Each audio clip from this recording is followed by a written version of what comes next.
ते सुबोधजी मोरे आपलं मनोगत व्यक्त करतील. एकलव्य फाउंडेशन पुणे यांच्या वतीने आयोजित केला आहे. त्यांनी प्रथम मला बोलवल्याबद्दल मी त्यांचे आभार व्यक्त करतो. आजच्या कार्यक्रमाचे अध्यक्ष आमचे तरुण मित्र संग्राम खोपडे या माझ्यासोबत इथे आज अभिमान आहे की क्रांतीसिंह नाना पाटलांचे नातू ॲडव्होकेट सुभाषजी आहेत या कार्यक्रमाला आणि आम्ही खूप वर्षानंतर भेटलो. त्यांची आई असताना मी त्यांना भेटलो होतो, त्यांची मुलाखतही केली होती आणि ते आज आम्ही एकत्र एका कार्यक्रमात आहोत सुभाषभाऊ पाटील. तर ते त्याचबरोबर या कार्यक्रमाचे उद्घाटक सचिन सैराटजी आणि आमचे दुसरे जनआंदोलनातले मित्र इब्राहिम खान आणि आत्ताच जे माझ्या आधी बोलले जे शिवरायांच्या वकील होते त्यांचे वंशज आणि मंचावरील बाकी इतर सन्माननीय. मला आज प्रथम मी लोकशाहीर कॉम्रेड अण्णाभाऊ साठे त्याचबरोबर क्रांतीसिंह नाना पाटील यांच्या विचारांना क्रांतिकारी अभिवादन करतो. मला विषय दिलेला आहे संयुक्त महाराष्ट्राचा बुलंद आवाज कॉम्रेड अण्णाभाऊ साठे. खरं म्हणजे एक चांगली गोष्ट आहे की आज पुण्यामध्ये क्रांतीसिंह नाना पाटील आणि अण्णाभाऊ साठे या दोघांची संयुक्त हा कार्यक्रम होतो आहे. ही नक्कीच म्हणजे 1 ऑगस्ट अण्णाभाऊंचा जयंती दिवस आणि 3 ऑगस्ट क्रांतीसिंह नाना पाटलांचं तो संयुक्तपणे हा साजरा होतो आहे. ही माझी खूप वर्षाची इच्छा होती. मी अनेकदा कॉम्रेड कांगो असतील, परवा भारत पाटणकरांना पण मी बोललो होतो, त्यांनी वाटेगावला कार्यक्रम घेतला त्यावेळेस की शक्यतो 3 तारखेला जर कार्यक्रम झाला तर अधिक बरं झालं असतं असं मी त्यावेळेस त्यांना म्हटलं होतं. पण काही नसेल, आज हा पुण्यात तुमच्या पुढाकाराने कार्यक्रम होतो आहे आणि दोघाही त्या लढ्यातले एक प्रमुख बिनीचे नेते होते. त्यांच्या निमित्ताने हा आज जो कार्यक्रम घेतलेला आहे ही त्याबद्दल मी आयोजकांना सदिच्छा व्यक्त करतो, शुभेच्छा देतो. संयुक्त महाराष्ट्राचं आंदोलन आपल्याला कल्पना आहे की संयुक्त महाराष्ट्राचं जे आंदोलन झालेलं आहे ते आंदोलन कुठलंही आंदोलन, लढा, संघर्ष हा असाच उभा राहत नसतो, तर त्याच्या पाठीमागे अनेकांचं पाठबळ लागलेलं असतं. संयुक्त महाराष्ट्रासंदर्भात बोलताना आपण अनेकदा कॉम्रेड डांगे, एस.एन. जोशी, उद्धवराव पाटील, दादासाहेब गायकवाड अशी अनेकांची नावं घेत असतो. पण त्यांच्यासोबतच लोकशाहीर कॉम्रेड अण्णाभाऊ साठे, शाहीर अमर शेख आणि शाहीर गवाणकर ह्या तिघांची जर नावं घेतली नाहीत तर मला वाटतं तो त्यांच्यावर अन्याय होईल. कारण या संयुक्त महाराष्ट्राच्या चळवळीमध्ये त्यांचं जे योगदान आहे हे खूप मोलाचं योगदान आहे. म्हणजे हे शाहीर जर त्या काळात नसतील आणि ते शाहीर हे नुसतेच बिदागी घेऊन गाणारे किंवा करणारे शाहीर नव्हते, तर चळवळीशी बांधिलकी असलेले, इथल्या कष्टकऱ्यांच्या, शोषितांच्या चळवळीशी बांधिलकी असलेले असे कमिटेड ज्याला म्हणता येईल अशा तऱ्हेचे शाहीर हे लालबावटा कलापथकाचे शाहीर होते. कम्युनिस्ट पक्षाच्या पुढाकाराने स्थापन झालेलं जे लालबावटा कलापथक होतं त्या कलापथकाचे हे शाहीर होते. आणि आपल्याला कल्पना आहे की मुंबईसारख्या शहरामध्ये जी गिरणी कामगारांचं लढे झाले, संघर्ष झाले, आंदोलन झाली, त्या सगळ्या आंदोलनामध्ये या शाहिरांचं जे योगदान आहे हे खूप मोठं होतं. स्वातंत्र्य लढ्यामध्ये असेल किंवा कामगार चळवळीमध्ये असेल. आणि त्यानंतर आपण बघतो की मुंबईमध्ये 1948 साली संयुक्त महाराष्ट्राच्या संदर्भातला पहिल्या ऑक्टोबर महिन्यामध्ये शिवाजी पार्कमध्ये एक मोठी परिषद भरली होती आणि ज्या परिषदेमध्ये संयुक्त महाराष्ट्राचा लढा पुकारण्याचा जयघोष तिथे करण्यात आला आणि त्यानंतर त्या लढ्याला सुरुवात झाली.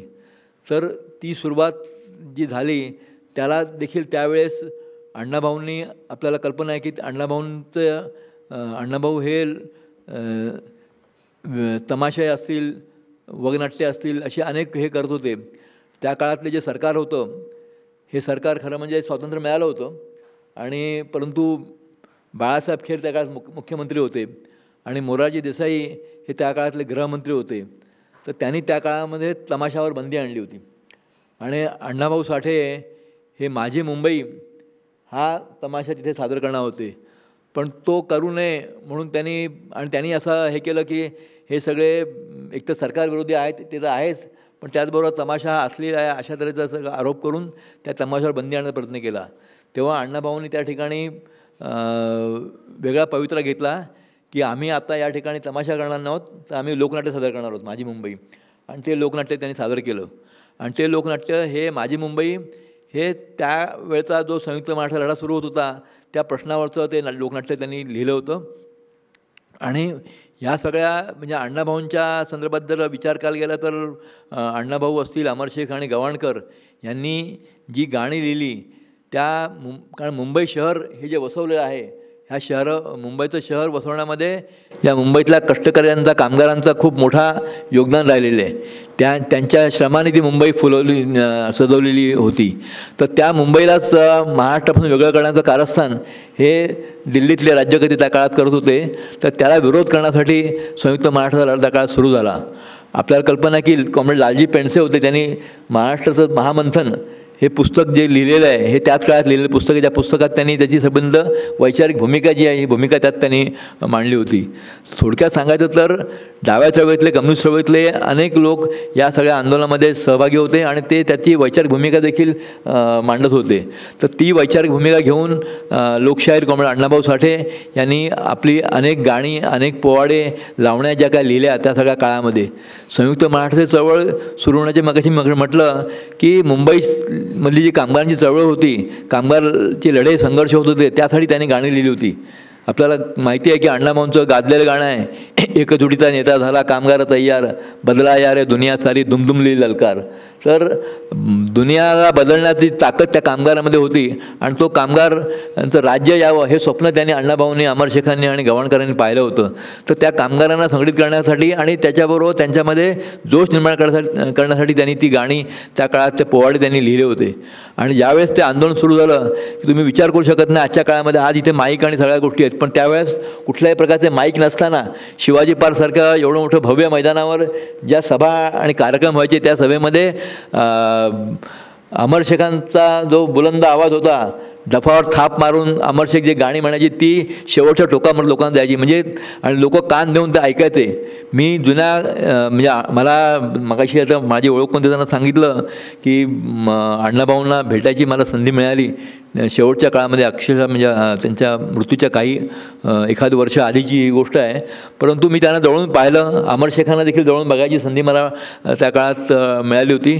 आणि त्यांच्यासोबतचे जे सहकारी कलावंत आत्तापर्यंत काही हयात होते त्यांच्याशी जी मी बोललो तेव्हा ते सांगायचं की संयुक्त महाराष्ट्र चळवळीमध्ये जेव्हा यांचे कार्यक्रम व्हायचे तर त्या कार्यक्रमाला खेड्यापाड्यामध्ये लोक बैलगाड्या घेऊन, म्हणजे जिथे कळलं लोकांना की बा अण्णाभाऊ, अमरशेख आणि गवाणकरांचा संयुक्त महाराष्ट्र चळवळीसाठी कार्यक्रम होणार आहे, तर लोक बैलगाड्या घेऊन शेतकरी त्या कार्यक्रमाला जायचे आणि त्याला दाद द्यायचे. तो कार्यक्रम होऊ नये, तो हाणून पाडावा म्हणून त्यावेळेच्या सरकारने, त्यावेळेस अर्थात काँग्रेसचं सरकार होतं आपल्याला माहिती आहे, तर त्यांनी अनेक प्रयत्न केले.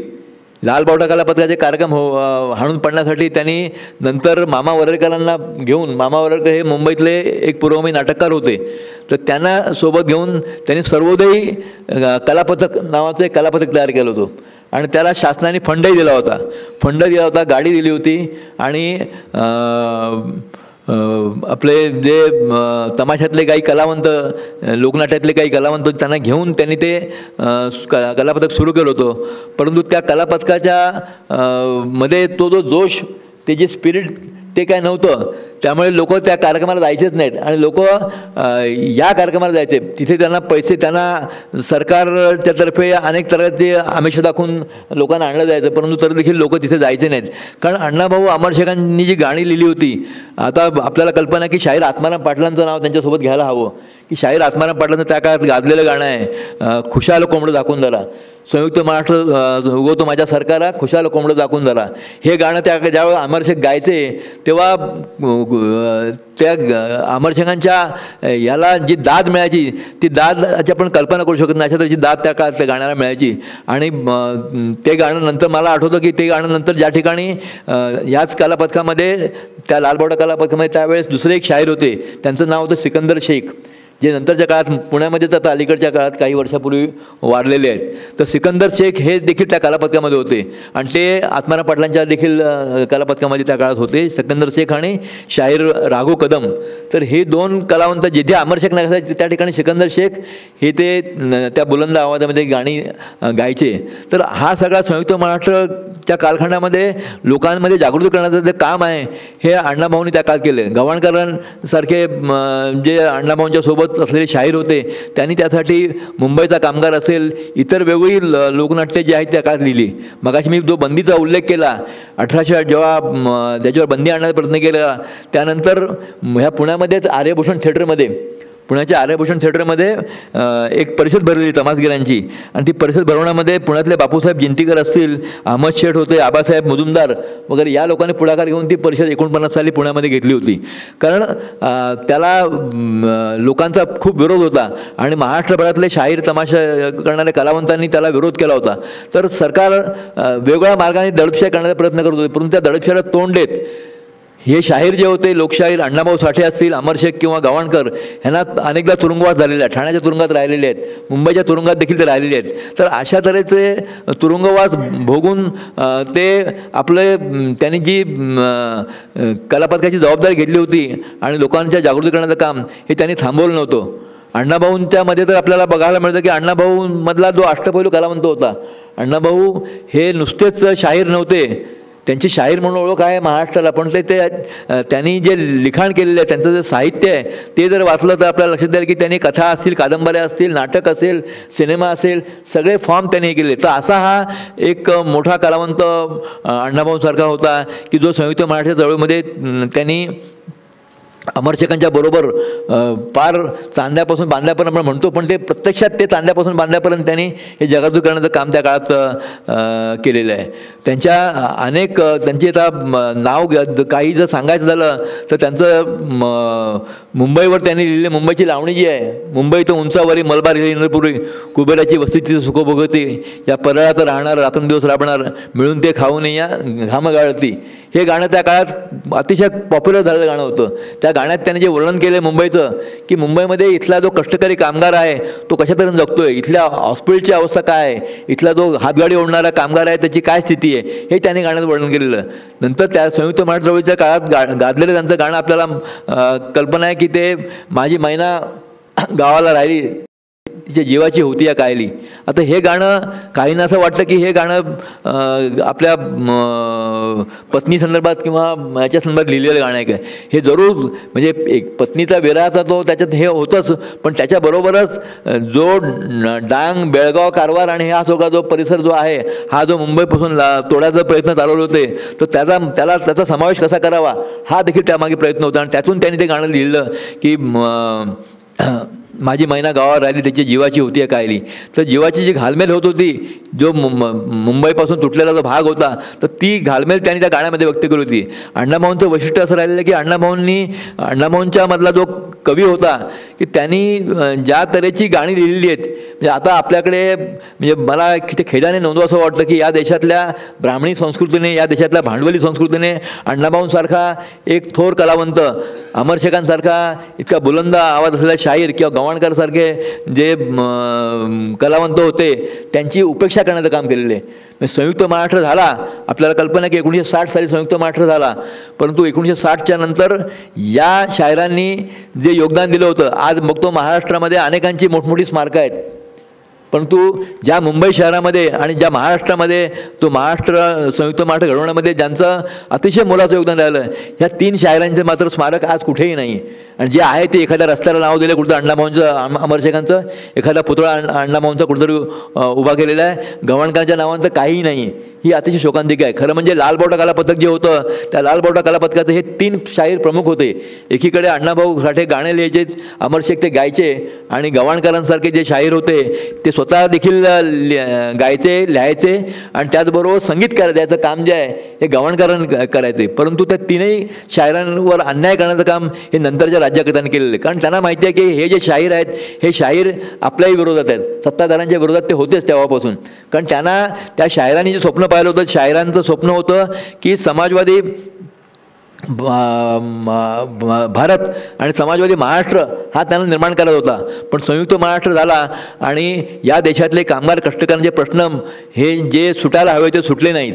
कारण आपण पाहतो की नंतरच्या काळामध्ये मराठी माणसाच्या नावाने गळा काढणारे अनेक लोक आले, त्यांनी संघटनाही काढल्या, परंतु संयुक्त महाराष्ट्रामध्ये संयुक्त महाराष्ट्र ज्यांच्यामुळे घडला त्यांचं मात्र त्यांना स्मरण त्यांनी केलेलं नाही. नंतर एक शाहीर महाराष्ट्रातला मोठा शाहीर म्हणून तो आज गवगवाचा झालेला आहे, ज्यांनी एकच गाणं त्या गाण्यावर जय जय महाराष्ट्र माझा. पण जय जय महाराष्ट्र माझा येणाऱ्या शाहिराची कौतुक खूप झालं, त्यांच्या नावाने अनेक संस्थानं निघाली, परंतु ज्यांनी खरा संयुक्त महाराष्ट्र आणला ते मात्र उपेक्षित राहिलेली आहेत. म्हणजे मी अनेकदा अण्णाभाऊ साठेंच्या जयंतीनिमित्ताने किंवा अमरशेखांच्या स्मृतिदिनानिमित्ताने कार्यक्रमात अनेकदा बोललेलो आहे, मागणी केलेली आहे की मुंबईसारख्या शहरामध्ये अण्णाभाऊ साठे, अमरशेख आणि गवाणकर यांचं तिघांचं संयुक्त स्मारक होण्याची आज खूप गरज आहे. कारण ते झालं तर त्यांनी काय कार्य केलं होतं, त्यांनी संयुक्त महाराष्ट्र कसा घडवला होता हे लोकांसमोर जाईल, परंतु ते झालेलं नाही आहे, ही खरी शोकांतिका आहे.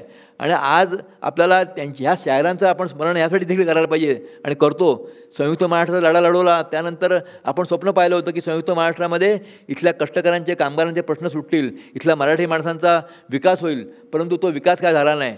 ज्यांनी मराठी माणसांच्या नावाने संघटना बांधल्या आणि घोषणा दिल्या, तर त्यांनी देखील नंतर काय केलं हे आपण पाहतोय की त्यांच्या राज्यामध्ये देखील किंवा ते सत्तेवर असताना इथल्या मराठी माणसाचा मात्र मराठी माणूस मुंबईसारख्या शहरातून पार कर्जतपासून ते कसारापर्यंत किंवा पालघरपर्यंत तिथे राहायला गेला. मुंबईतल्या त्यांना घरं सोडायला लागली. आणि आता तर बघतो की आता अलीकडच्या काळात जे काय गोष्टी घडत आहेत, म्हणजे मी खरं म्हणजे आता या ठिकाणी बोलावं की असा मला प्रश्न होता, परंतु काही गोष्टी मांडणं खूप गरजेचं आहे. कारण अण्णाभाऊ साठे यांनी जे स्वप्न पाहिलं होतं ते स्वप्न असं पाहिलं होतं की या देशामधला कामगार कष्टकऱ्यांचं शोषण थांबेल, या शेतकऱ्यांचं, शेतमजुरांचं शोषण थांबेल, पण ते शोषण थांबलेलं नाही. त्यांनी त्यांची गाणी जर बघितलं, अण्णाभाऊंची त्यांनी अकलेची गोष्ट लिहिली, तर अकलेची गोष्टमध्ये त्यांनी शेतकऱ्यांची स्थिती काय हे सांगितलेली आहे, ते त्यांनी दर्शवलेलं आहे. किंवा काही चालना का नावाचं गवाणकरांचं लोकनाट्याचं बघितलं, त्यात देखील ह्या गोष्टी त्यांनी आणलेल्या आहेत. अनेक यांची गाणी जी आहेत ही अमरशेखांची असतील किंवा गवाणकरांची असतील, त्या गाण्यामध्ये इथल्या कामगार कष्टकऱ्यांचं वेदना, दुःखला मुखर करण्याचं काम त्यांनी त्याच्यातनं केलं होतं, परंतु त्या आजही कायम आहेत. आणि आता विशेषतः अलीकडे, मी आता खूप मागे जात नाही, परंतु गेल्या 10-15 वर्षामध्ये ज्या गोष्टी घडत आहेत देशामध्ये आणि महाराष्ट्रामध्ये, म्हणजे आज आपण अण्णाभाऊंचं गाणं जगबदल घालून घाव सांगून गेले मला भीमराव, धर्मांधाने अखंड छळले, धन्वंताने असेच पिळले. तर आज धर्मांध देशामध्ये काय करतात हे आपण बघतोय. आज त्यांच्या नावाने आपण म्हटलं की घाव घाला, तर उद्या आम्हाला अर्बन संग्राम माहिती आहे की आम्ही घाव घालायचं म्हटलं. मला आता मी एका ठिकाणी लिहिलं होतं, तर मला काही लोकांनी फेसबुकवर काही लोकांनी सांगितलं की तुम्ही असं काही लिहू नका, हे घाव घालणं म्हणजे तुम्ही लोकांना चितवायचा का. अरे म्हटलं हे अण्णाभाऊन लिहिलेले, हे मी लिहिलेलं नाही आहे. जग बदल घालून घाव सांगून, आणि ते घाव जेव्हा म्हणतात त्याचा तुम्ही शब्दशः अर्थ घेता का त्याचा आशय समजून घेता. परंतु आपल्याकडे इतके असे लोक बसलेले आहेत की जे त्या अर्थाचा विपर्यास करून, चुकीचा अर्थ करून काही करायला कमी करणार नाहीत. आणि आता मुंबईसारखं शहर की जे मुंबईच्या जो गिरणी कामगार होता, ज्या गिरणी कामगारांनी अण्णाभाऊ साठे, त्यांनी ज्या गिरणी कामगारांसाठी एवढं काम केलं, या देशातल्या, म्हणजे मला काही गोष्टी मुद्दाम नोंदवायच्या आहेत. आपण लोकशाहीर अण्णाभाऊ साठेंचं स्मरण करताना ह्या गोष्टी ध्यानात ठेवणं खूप गरजेचं आहे. आज या देशातल्या कामगार कष्टकऱ्यांना जे हक्क मिळालेले आहेत, मग तो 8 तासाचा कामाचा दिवस असेल, बोनस असेल किंवा इतर जे काही सुविधा मिळालेल्या आहेत, त्या सुविधा ह्या अशाच दिलेल्या नाही आहेत. तर त्यासाठी कामगारांनी मोठमोठे संप केलेले आहेत, लढे केलेले आहेत, संघर्ष केलेला आहे. त्यानंतर म्हणजे 1948 सालापर्यंत महागाई भत्त्याचा लढा असेल, 8 तासाचा कामाचा दिवस व्हावा, मेडिकल सुविधा मिळाव्या, ह्यासाठी सगळ्यांना संघर्ष करायला लागलेले आहेत.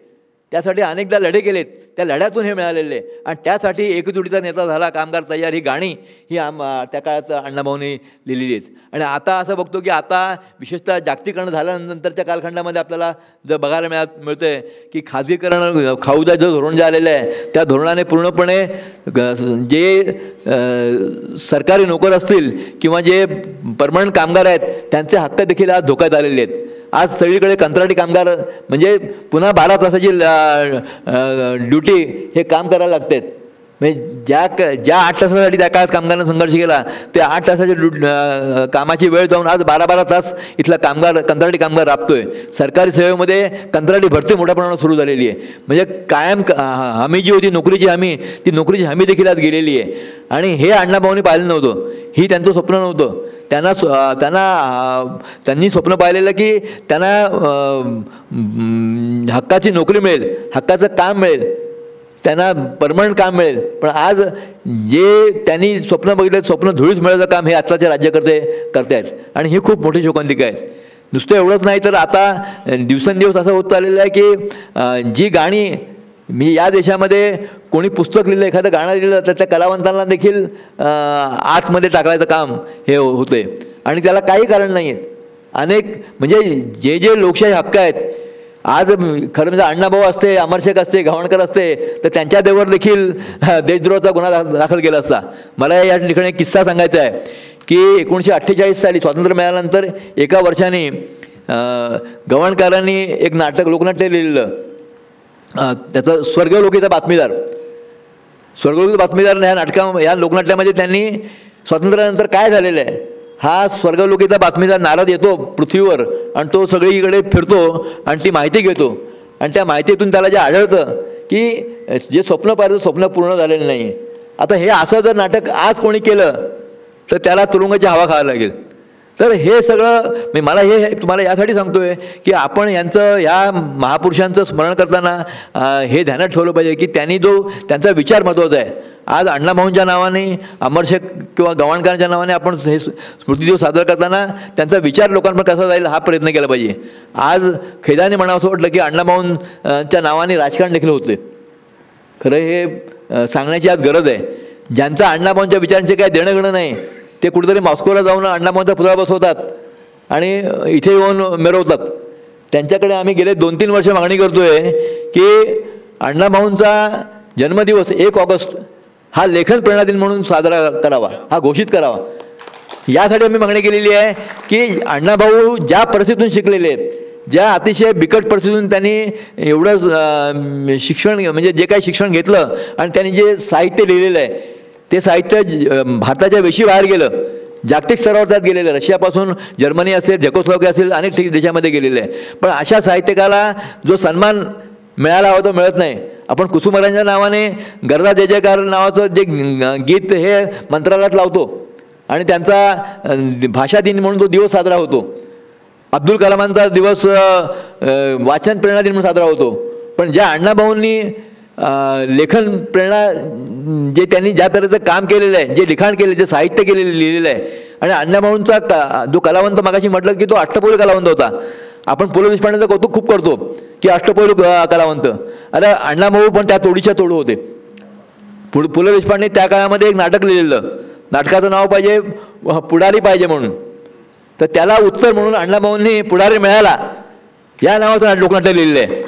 आणि मला इथं सांगायचं आहे की अण्णाभाऊंना पु ल देशपांडेंनंतर त्यांनी मान्य केलं आणि त्यांनी त्यांचं एक नाटक 3 पैशाचा तमाशा जे पुलंनी नंतर हे केलं ते अण्णाभाऊंना अर्पणही केलेलं आहे. तर हा सन्मान नंतर पु ल देशपांडे देखील कळलेला आहे. तर हे अशा अण्णाभाऊंना जो सन्मान जे हे मिळायला हवं ते मिळालं नाही. इथल्या ब्राह्मणी साहित्य संस्कृतीच्या सगळ्या ठेकेदारांनी, मग साहित्य महामंडळ असेल, साहित्य संमेलन बनवणाऱ्या संस्था असतील, त्यांनी काय केलं आपल्याला हा सगळा इतिहास मी सांगत नाही आहे, खूप त्याच्यावर बोलता येईल. मी यासाठी सांगतो की हे सगळे संयुक्त महाराष्ट्राचे खरे बिनीचे आघाडीचे नेते होते. आज मराठी भाषेच्या नावाने पुन्हा म्हणजे मराठीवर अन्याय करण्याच्या गोष्टी पुन्हा आता सुरू झालेल्या आहेत. हिंदी सक्तीची लादायचा प्रयत्न होतोय. त्यावेळेस आपल्याला अण्णाभाऊंचं स्मरण करणं खूप गरजेचं आहे. कारण त्या काळात मुंबईचा कामगार असेल किंवा माझी मुंबई ही लोकनाट्य लिहून त्यांनी या मराठी माणसाचं हित काय आहे किंवा मराठी कामगारांचं हित काय किंवा मराठी संस्कृती टिकावी म्हणून काय केलं पाहिजे हे त्यांनी त्या काळात सांगितलं होतं. आणि त्याचं स्मरण आपल्याला आज पुन्हा एकदा करण्याची गरज आहे. आता मगाशी मी बोलताना एक सांगितलं की आता इथल्या कामगार कष्टकऱ्यांचे सगळे हक्क हिरावून घेतले जात आहेत. जे स्वप्न अण्णाभाऊंनी पाहिलं की या मुंबई शहरातला कामगार हा चांगल्या घरामध्ये राहील, तर आता मुंबईच्या जमिनी ह्या आपल्या आपले मी त्यांना देशाचे पंतप्रधान आहेत त्यांचे जवळचे मित्र, त्यांना आता खेळापती सगळे वाटणं सुरू झालेलं आहे. धारावी ही त्यांना आता अडाणीला देण्याचं काम त्यांनी सुरू केलेलं आहे आणि धारावीतल्या झोपडपट्टीवासियांना कुठेतरी मुंबईच्या बाहेर फेकायचं. ज्या मुंबईच्या गिरणी कामगारांच्या गिरण्यांच्या जागेवर जमिनी ज्या गिरण्या उभ्या आहेत त्या ठिकाणी त्या गिरणी कामगारांना घर न देता त्यांना मुंबईच्या बाहेर कुठेतरी नेरळला कर्जतला घर द्यायचं सुरू केलेलं आहे. तर हे सगळ्या ज्या गोष्टी होत आहेत हे आपण लक्षात घेतलं पाहिजे. कारण आज एकीकडे अण्णाभाऊंचं नाव घ्यायचं, अण्णाभाऊंच्या नावाने मोठमोठ्या जाहिराती द्यायच्या पेपरला आणि अण्णाभाऊंच्या नावाने मॉस्कोला जाऊन फिरून यायचं, पण प्रत्यक्ष अण्णाभाऊंचा विचार कसा मारायचा, अण्णाभाऊंनी ज्यांच्यासाठी हे केलं ते कसं खतम करायचं हे सुरू झालेले आहे. आणि ह्याचं आपल्याला आज स्मरण करण्याची गरज आहे. मराठी भाषेच्या नावाने आपल्याला मराठी भाषा टिकवण्यासाठी जो काही प्रयत्न आहे ते हिंदी सक्तीचे जे आज सुरू झालेले आहे. मला कल्पना आहे की आयोजकांची अडचण होईल मी बोलताना एखाद्या वेळेस, की ते असं म्हणू शकतात की संयुक्त महाराष्ट्राचा बुलंद आवाज, पण हा बुलंद आवाज जो होता त्याचा विचार महत्त्वाचा होता. आवाज तर आहेच, पण आवाजासोबतच त्यांचा जो विचार होता बुलंद, तो विचार समजून घेण्याची आज खूप गरज आहे. कारण तो विचार जर समजून घेतला नाही आपल्याला तर आपल्याला नुसत्या, कारण बुलंद आवाज असणारे आपल्या देशामध्ये खूप आहेत, पण बुलंद विचार असलेले देखील शाहीर होते अमरशेख, अण्णाभाऊ आणि गवाणकर. तर त्यामुळे त्यांचं स्मरण आपण आज करतोय. तर आज मोठ्या प्रमाणामध्ये पुन्हा एकदा मराठी भाषेवर आक्रमण होत आहे आणि काहींना प्रेम आलं हिंदीचं. आपल्याला हिंदीला विरोध करण्याचा प्रश्नच येत नाही आहे, हिंदीला आता कोणाचा विरोध नाही, परंतु सक्तीने ती प्राथमिक स्तरावर लादायचा जो प्रयत्न सुरू आहे तो हाणून पाडला पाहिजे. कारण तो हाणणं, कारण या देशातल्या इथल्या महाराष्ट्राच्या सांस्कृतिक याच्यावर त्याचं आक्रमण करण्याचं काम हे होतं. त्याच्यातून काही उत्तर भारतीय किंवा इतर देशातले लोकांना खुश करण्याचं काम हे होतंय. आणि हे लादाच्या गोष्टी का करतायत, लादाच्या गोष्टी करण्यामागचा हेतू काय हा आपण समजून घेतला पाहिजे. कुठलीही भाषा ही भाषेला कुठलाही आपण विरोध असल्याचा प्रश्न नाही आहे, ना अण्णाभाऊंनी कुठल्या भाषेला विरोध केला, परंतु भाषा लादली जाते तेव्हा त्याला विरोध होणार आहे. मग तो तामिळनाडूमध्ये असो, केरळमध्ये असो, कुठेही असो. आणि तीच भाषा तुम्ही इतर ठिकाणी लादता का? उत्तर प्रदेशमध्ये सांगाल का की मराठी भाषा शिका? तर इथे आम्ही कोणी विरोध करत नाही आहे. मी यासाठी याचा उल्लेख करतो की आपल्याला समकालीन प्रश्न देखील अण्णाभाऊंना समजून घेण्याची आज गरज आहे. आज पूर्णपणे खाजगीकरण होतं आहे. जे स्वप्न अण्णाभाऊंनी पाहिलं होतं कामगार कष्टकऱ्यांचं राज्य आणि कामगार कष्टकऱ्यांचं राज्य तर गेलं लांब राहिलं, पण कामगारांचे जे काही मूलभूत अधिकार होते ते अधिकार देखील हिसकावून घ्यायचं काम आज होते. आणि त्यामुळे आपल्याला अण्णाभाऊंच्याच पुन्हा आठवण करायला लागेल. त्यांनी जे आवाज दिला होता की एकजुटीचा नेता झाला कामगारचा, या तो कामगाराला आपल्याला पुन्हा एकदा लढायला उभं करायला लागेल. शेतकऱ्याला पुन्हा एकदा आखल्याची गोष्ट हे लोकांना पर्यंत लोकनाट्य न्याय लागतील. कारण संयुक्त महाराष्ट्राचा लढा हा केवळ भाषेपुरता मर्यादित नव्हता, तर भाषेच्या सोबतच इथल्या कामगार कष्टकऱ्यांचे प्रश्न, शेतकऱ्यांचे प्रश्न हे देखील त्याच्यात त्यांनी घेतले होते. त्याचा भान, कारण संयुक्त महाराष्ट्राकडे काही लोकांनी फक्त भाषेच्या अंगाने बघितलेलं आहे आणि त्याचा गैरफायदा त्यानंतरच्या काळात ज्या मुंबईमध्ये संघटना उभ्या राहिल्या, मराठीच्या ज्या सेना उभ्या राहिल्या त्यांनी केलं आणि त्यांनी भाषिक वाद निर्माण करण्याचं काम केलेलं आहे. अण्णाभाऊंनी किंवा अमरशेखांनी भाषिक वाद निर्माण केले नाहीत, तर भाषेचं महत्त्व जे आहे आणि त्याचबरोबर ते हक्कासाठी त्यांनी तो लढा त्यांनी उभा केला होता. मला असं वाटलं की आज पुन्हा एकदा आता आजच्या काळामध्ये आपल्याला अण्णाभाऊंचं स्मरण करताना तो त्यांचा जो विचार आहे तो विचार समजून घेण्याची आज खूप गरज आहे. आणि अण्णाभाऊ, अमरशेख किंवा गवाणकर यांनी पारंपरिक संबंध, तमाशा होते, लोकनाट्य, इतर जी वग असतील तर त्यातला तमाशातला विशेषतः त्यांनी त्याचा उपयोग जो आहे म्हणजे मनोरंजनातून प्रबोधनाचा जो हे केलं हे खूप महत्त्वाचं आहे. कारण त्यांनी त्या ह्याच्यामध्ये आपल्याला बघतो की तमाशामध्ये त्या काळामध्ये पेंद्या असेल, इतर सगळी जी पात्रं असायची आणि स्त्रियांच्या विषयी टिंगल टवाळी करणारे जे सगळे होतं त्याला त्यांनी फाटा दिलेला आहे. त्यावेळेस गणरायाची पूजा व्हायची, तर अण्णाभाऊंनी त्याला देखील हे केलं. आणि अण्णाभाऊ म्हणतात की प्रारंभी मी आजला कर त्याचा आम्ही पूजला जो भूमी संसाराला हलवी या भूगोलाला. म्हणजे या भूगोलाला हलवणार कोण आहे तर कामगार आहे, त्याचे कर आहेत, त्याचे हात आहेत. श्रमशक्ती जी आहे त्या श्रमशक्तीचं महत्त्व त्यांनी त्यात सांगितलेलं आहे. आणि त्यांनी प्रथम मायभूमीच्या चरणा छत्रपती शिवबा चरणा, म्हणजे शिवबांना त्यांचं जे कर्तृत्ववान लोक होऊन गेलेले आहेत, जे महापुरुष होऊन गेले आहेत, त्यांचं स्मरण त्यांनी केलेलं आहे. तर त्यांनी प्रबोधनाचं काम देखील त्यातून केलेलं आहे. आणि मला असं वाटतं की आज प्रबोधनाची खूप गरज आहे, कारण ते प्रबोधन नसल्यामुळेच ह्या आताच्या काळात ज्या धर्मांध शक्ती आक्रमक झालेल्या आहेत त्याला कारण ते आहे. आणि आज अण्णाभाऊंचा अमरशेखांचा हा प्रबोधनाचा वारसा जो आहे, हा वारसा शाहिरांनी, कलावंतांनी, लोक गायक असतील त्यांनी पुढे घेऊन जाण्याची गरज आहे. आपल्या देशामध्ये या पुण्यातल्या आपल्याला कल्पना की महात्मा फुलेंनी सत्तोत्तर जलसा सुरू केला होता. डॉक्टर बाबासाहेब आंबेडकरांच्या चळवळीमध्ये आंबेडकर जलसा सुरू झाला. तर तीच महात्मा फुल्यांचा वारसा जो आहे, जलसाचा वारसा किंवा आंबेडकरांच्या जलसाचा वारसा, हा नंतरच्या काळामध्ये अण्णाभाऊ, अमरशेख, गवाणकर आणि जे इतर शाहीर होते त्यांनी पुढे घेऊन गेले आहेत. मला असं वाटलं की आज पुन्हा एकदा शाहिरांचं स्मरण आपण केलं पाहिजे आणि त्यांचा हा क्रांतिकारक वारसा हा अधिक लोकांपर्यंत कसा जाईल. आणि आजच्या संदर्भातले प्रश्न हे आपल्या गाण्यातून, आता शाहीर संभाजी भगतसारखे शाहीर असतील किंवा इतर काही शाहीर आहेत ते काम करतायत, तर तो क्रांतिकारक वारसा आपण कसं पुढे नेता येईल, मला वाटतं की ती खऱ्या अर्थाने अण्णाभाऊंचं स्मरण केल्यासारखं होईल आणि तेच त्यांना क्रांतिकारक अभिवादन ठरेल. नाना पाटलांचं, क्रांतीसून नाना पाटील आणि अण्णाभाऊंचे संबंध खूप जवळचे होते.